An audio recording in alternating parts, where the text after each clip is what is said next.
चलिए आज बात करते हैं मध्यकालीन भारत के एक बहुत ही शक्तिशाली राजवंश सोमवंशियों की।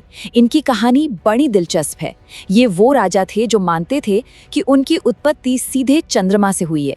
इन्होंने कलिंग के इलाके पर राज किया और एक ऐसी विरासत छोड़ी जिसे आज भी याद किया जाता है। तो तैयार हो जाइए इस कहानी की परतों को एक एक करके खोलने के लिए। तो सबसे पहले इनकी पहचान को ही समझ लेते हैं। सोमवंशी राजा खुद को त्रिकलिंगाधिपति कहलाना पसंद करते थे। अब ये सिर्फ एक टाइटल नहीं था, ये उनके विशाल साम्राज्य का एक तरह से ऐलान था। इसमें 3 बड़े इलाके आते थे, कलिंग, उत्कल और कोसल। ये उपाधि शुरू से ही उनकी ताकत और उनके इरादों को साफ साफ दिखाती थी। और उनकी सोच देखिए, वो खुद को किस नज़र से देखते थे।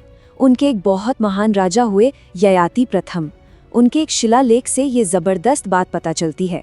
इसका मतलब साफ है, वो खुद को सिर्फ एक शासक नहीं बल्कि दुनिया का भला करने के लिए भगवान द्वारा भेजे गए संरक्षक मानते थे, एक तरह से डिवाइन ड्यूटी। तो सवाल ये उठता है कि इतना शक्तिशाली राजवंश आखिर बना कैसे। चलिए समय में थोड़ा पीछे चलते हैं, 9वीं शताब्दी में, और देखते हैं कि इस साम्राज्य की नींव कैसे रखी गई और ये अपनी सत्ता के शिखर तक कैसे पहुंचा। तो देखिए, इस राजवंश की नींव रखी थी शिवगुप्त ने। इनका समय था 9वीं से 11वीं शताब्दी के बीच। शुरू में इनकी राजधानी थी विनीतपुर। ये भगवान शिव के बहुत बड़े भक्त थे, मतलब शैव धर्म को मानते थे। और हाँ, वो उपाधि त्रिकलिंगाधिपति, वो तो इनकी पहचान ही थी। तो समझिए, यही वो बुनियाद थी जिस पर पूरा साम्राज्य खड़ा हुआ। अब सोमवंश के इतिहास में एक बहुत ही दिलचस्प और सच कहूँ तो थोड़ा कंफ्यूजिंग पहलू भी है, और ये जुड़ा है उनके शाही नामों की एक अनोखी परंपरा से। देखिए, होता ये था कि राजा का जन्म का नाम कुछ भी हो, लेकिन जैसे ही वो सिंहासन पर बैठते, उन्हें 2 में से एक टाइटल अपनाना पड़ता था, महाभवगुप्त या महाशिवगुप्त। और मजे की बात यह है कि ये एक पैटर्न में चलता था, बारी बारी से।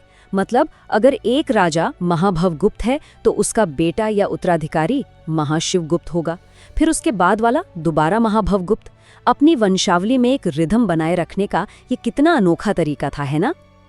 और इसी नामकरण की परंपरा के साथ आए 2 ऐसे शुरुआती राजा जिन्होंने इस साम्राज्य को सचमुच बनाया। पहले थे जन्मजय प्रथम, जिनका सिंहासन का नाम था महाभवगुप्त प्रथम।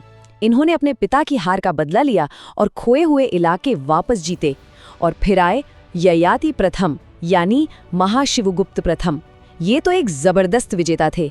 इन्होंने न सिर्फ दुश्मनों को हराया बल्कि पूरे राज्य को एक किया और एक नई राजधानी भी बसाई। लेकिन कहते हैं ना, हर महान कहानी में एक मोड़ जरूर आता है। जब ये राजवंश अपने शिखर पर था, राजा भीमरथ के समय, तभी इसके पतन के बीज भी बो दिए गए थे। अब कहानी एक दुखद मोड़ लेती है, एक ऐसे पारिवारिक झगड़े की तरफ जो आखिर में इनके अंत की वजह बना। तो इस पूरी कहानी के केंद्र में है 3 भाई, राजा भीमरथ के 3 बेटे। सबसे बड़े धर्मरथ, बीच वाले नहुष और सबसे छोटे इंद्ररथ। यही वो 3 नाम हैं जो उस संकट का चेहरा बने जिसने इस पूरे वंश को तबाह कर दिया। ये सवाल ही इस कहानी के अगले हिस्से का पूरा सार है। जब सत्ता का लालच खून के रिश्तों पर भारी पड़ जाता है तो नतीजा हमेशा विनाशकारी होता है। चलिए देखते हैं सोमवंश के साथ आखिर क्या हुआ। और यहीं से सब कुछ बिखरना शुरू हो गया। देखिए हुआ क्या।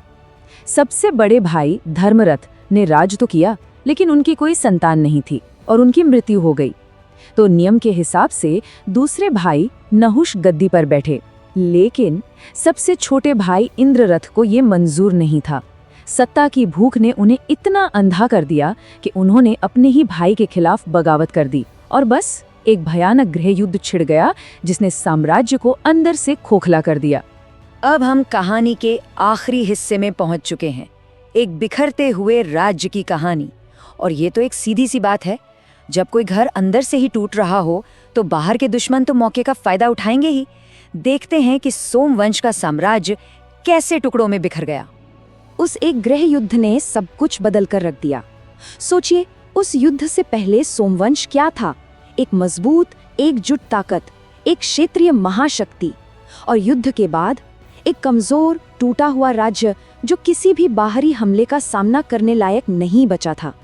ये कितना दुखद और विनाशकारी बदलाव था। और फिर तो बस हार का एक ऐसा सिलसिला शुरू हुआ जो रुका ही नहीं। गृह युद्ध ने उन्हें इतना कमजोर कर दिया था कि वे संभल ही नहीं पाए। देखिए, 1022 ईस्वी में राजा इंद्ररथ चोल और परमारों के एक जॉइंट अटैक में मारे गए।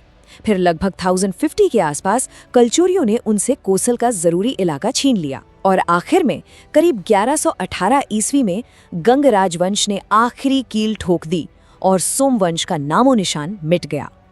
पूरे 265 साल कुल मिलाकर सोमवंशियों ने लगभग इतने सालों तक राज किया।